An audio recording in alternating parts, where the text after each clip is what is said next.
When my mom was tight on time and needed to get dinner on the table fast, this was one of her go-to meals. It's an easy chicken thigh dinner, but it's not just any chicken thigh dinner. I'm going to share her tips with you that she taught me to keep the skin really crispy while the interior chicken stays tender and flavorful. Hi, sweet friends. If we're meeting for the first time, I'm Mary from Mary's Nest and author of the Modern Pioneer Cookbook and the Modern Pioneer Pantry, and I'd like to welcome you to my kitchen. And as we're cooking together, if you hear some jingle jangle, it's because I have my helper right here, my sweet dog Indy.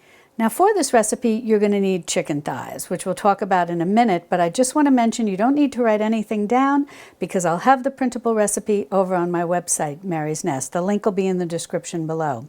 But what you're going to want are chicken thighs that have the skin on and have the bone in. Now, why do you want the skin on? You want the skin on because the skin has antimicrobial properties which help us defend ourselves against illness. But best of all, it's tasty. Now, why do we want the bone in these chicken thighs? The reason is the bone, as the chicken cooks, releases collagen into the meat. Collagen is very good for our digestive tract. It soothes it, and it also helps us digest our food better and allows us to absorb all the nutrients from the food that we're eating. So skin on and bone in. Now, the wonderful thing about this recipe is it's very flexible as to what ingredients you want to use to season your chicken. My mom made this many different ways, so know that there's nothing that you have to adhere to completely. The most important thing that you want to do here is just to make sure that you've blotted your chicken thighs well so that everything is nice and dry, well, at least as dry as it can be for raw chicken.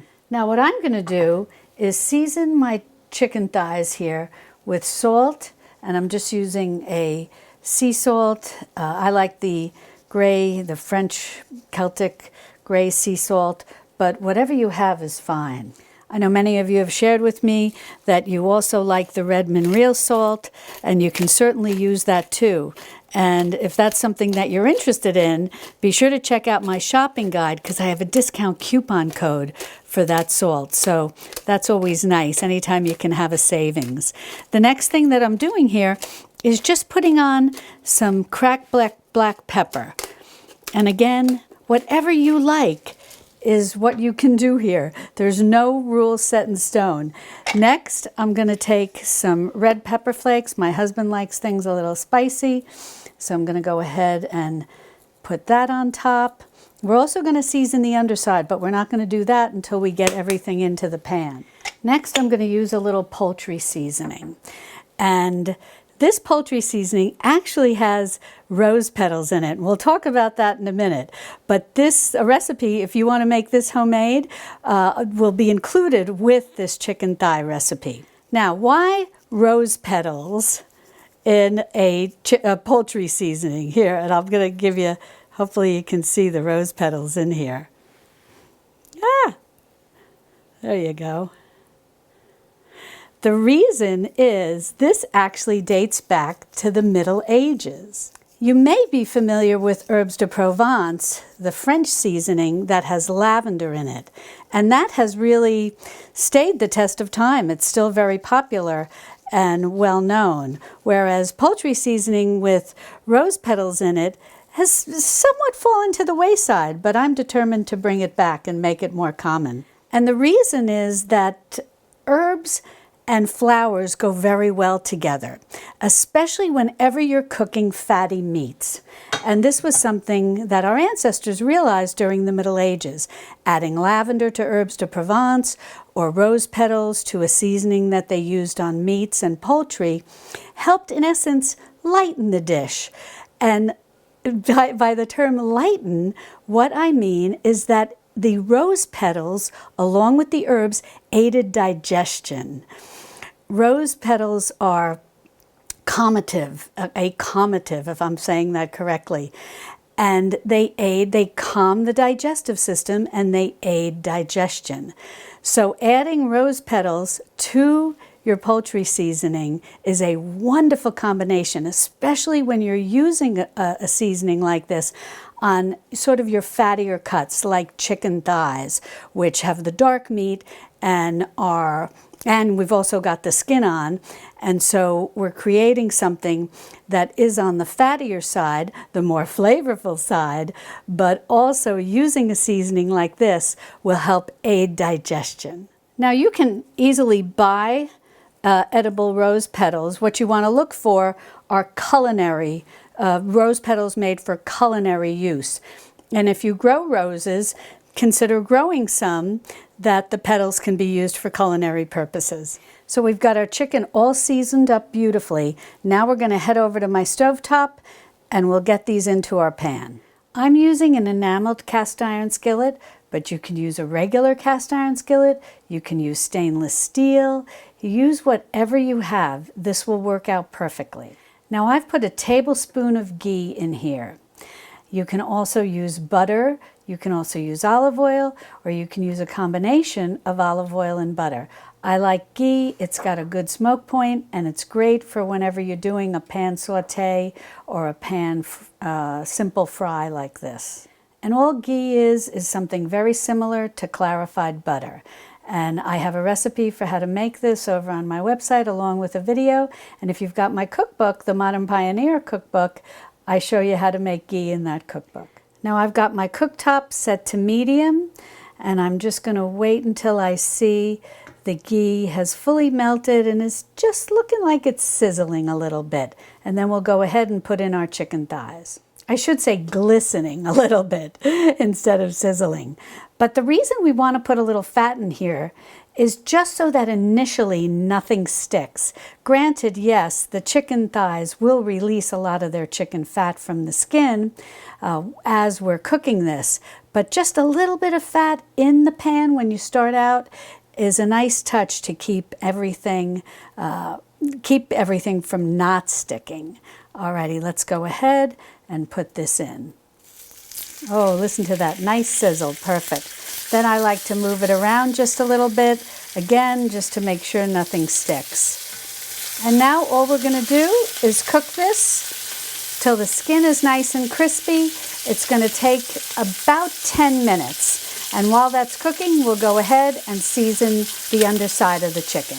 Now I'm simply going to do the same thing to the underside of the chicken that I did to the skin side. Some salt. And then we'll get some pepper and some herbs and some, not just the black pepper, but I'm also going to put a few red pepper flakes as well. Now the underside of the chicken thighs is seasoned beautifully and the skin is coming along nicely. It's starting to brown up a little, and we'll just let that cook about 10 minutes to get the skin nice and crispy. And certainly you can modulate the heat of your stovetop if you feel things are cooking too quickly or burning before browning. If you've never made chicken thighs on your stovetop before, just keep checking to make sure that everything is moving along nicely. You don't, every cooktop is different.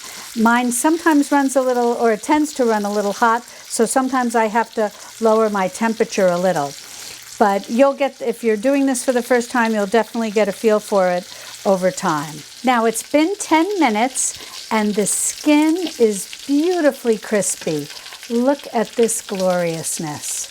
And so now what we're going to do is flip over our chicken thighs so that they can finish cooking. But let me give you a really good tip. This is something my mother always taught me, was at this point, we do not want to put a lid on this.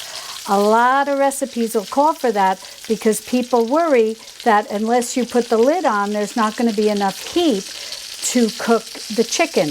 But that's not the case. What we're going to do is we're going to turn our heat down. Usually a medium-low is perfect. And we're just going to let this cook uncovered so that our beautiful skin stays crispy.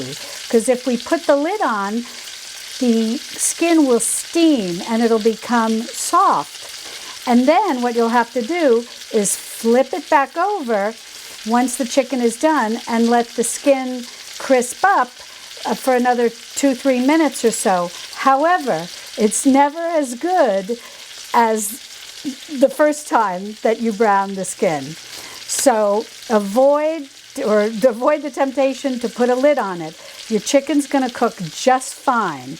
You just want to have it, medium low. And it's going to cook through and it's going to be beautiful.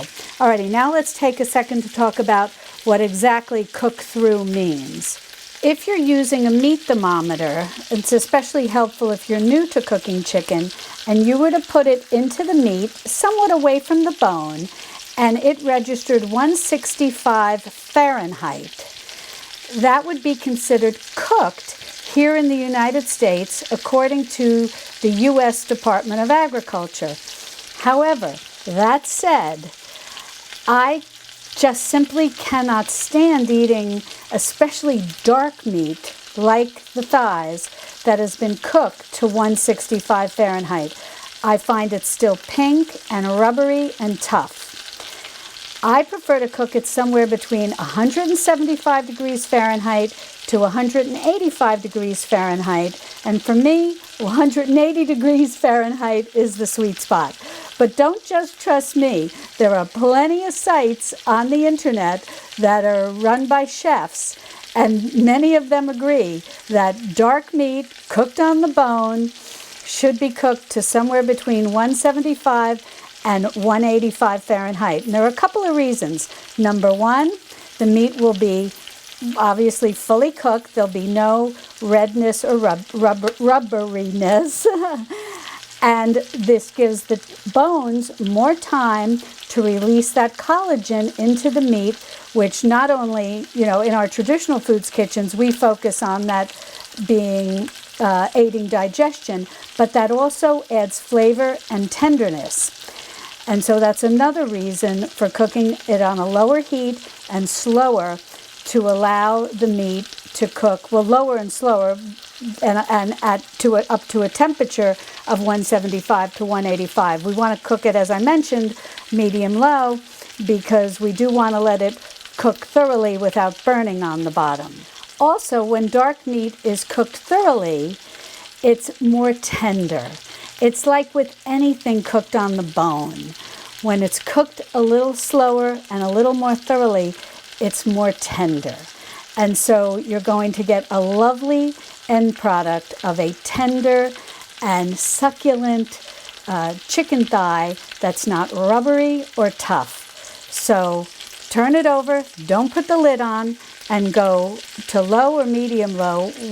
Everybody, as I mentioned earlier, every stovetop's a little different. I actually have mine on low. You may need medium low. And we're going to go 15 minutes on medium low or low, and our chicken is going to cook inside beautifully. Now, when these chicken thighs are completely cooked, you can serve them up with whatever side dishes you want. Now, I highly recommend don't waste that beautiful chicken fat that's now mixed with the ghee that has been released from fatty parts on the chicken as well as the chicken skin. That's wonderfully flavorful and rich in nutrients. What I like to do is remove my chicken thighs, plate them up, and then put in some sliced mushrooms, which are so wonderful at absorbing fat. And these are what you often hear referred to as baby bellas. It's basically a small portobello mushroom, also known as creminis. They're very nutritious. And so I'm going to plate this up once it's done, but then I'm going to put in a bunch of sliced baby bellas and serve them along with my chicken. Well, these are beautifully cooked through. Our skin has stayed nice and crispy, and the bottoms have a nice golden brown to them. I'll bring you in for a close-up so that you can see that. Glorious. Well, I'm going to plate these up, and then I'm going to go ahead and add in my mushrooms, cook them, and then we'll take a taste. And when my mom would make these when I was growing up, she would just put this on the back burner, let these cook low and slow till they were thoroughly cooked in the middle, skin staying crispy, and bottom a beautiful golden brown. And you can go about doing other things, preparing your other side dishes, whatever you want to do. But look at that. Absolutely gorgeous. I think people even who don't like chicken thighs are going to love this, because my husband was not a fan of chicken thighs until he had them prepared like this. Now I'm going to go ahead and add in my mushrooms that are going to be mixed beautifully with all of the ghee, the chicken fat that's been rendered, and all the little crispy bits. These mushrooms are going to be the best you've ever had. So now I'm just going to mix these all with that beautiful chicken fat, the schmaltz, and the little crispy bits, and a little bit of ghee that we put in at the beginning. And this is just going to be wonderful. Once these are cooked, then I'll serve them up with the chicken. Now, if you've got it, I've got some chicken stock or chicken broth in here. I'm just going to deglaze the pan a little bit. You can certainly do water. Anything will work. You just need a little bit. I like to be able to loosen all the little last bits and bobs. It makes a little bit of a sauce. Well, these are just glorious. I want to bring you in close so that you can hear the crispiness of this skin. Can you hear that? It's like almost like fried chicken. Just wonderful. So I just put together a little plate here with one of the chicken thighs and some of the mushrooms. And we'll just cut into this chicken and take a taste, and then I'll show you. Oh my gosh, this is glorious. This chicken is just cooked perfectly the way I like it. No red, no rubberiness. It's a hard word to say. It's wonderful. And now let me take it with a little bit of this mushroom.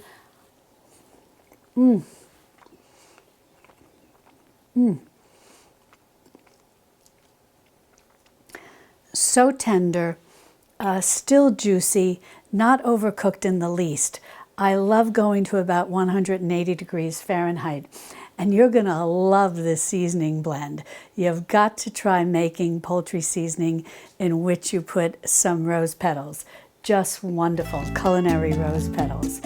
Alrighty, well, if you want more recipes that are budget friendly and use chicken and other ingredients as well, be sure to click on this video over here where I have a completely curated playlist for you. And I'll see you over there in my Texas Hill Country kitchen. Love and God bless.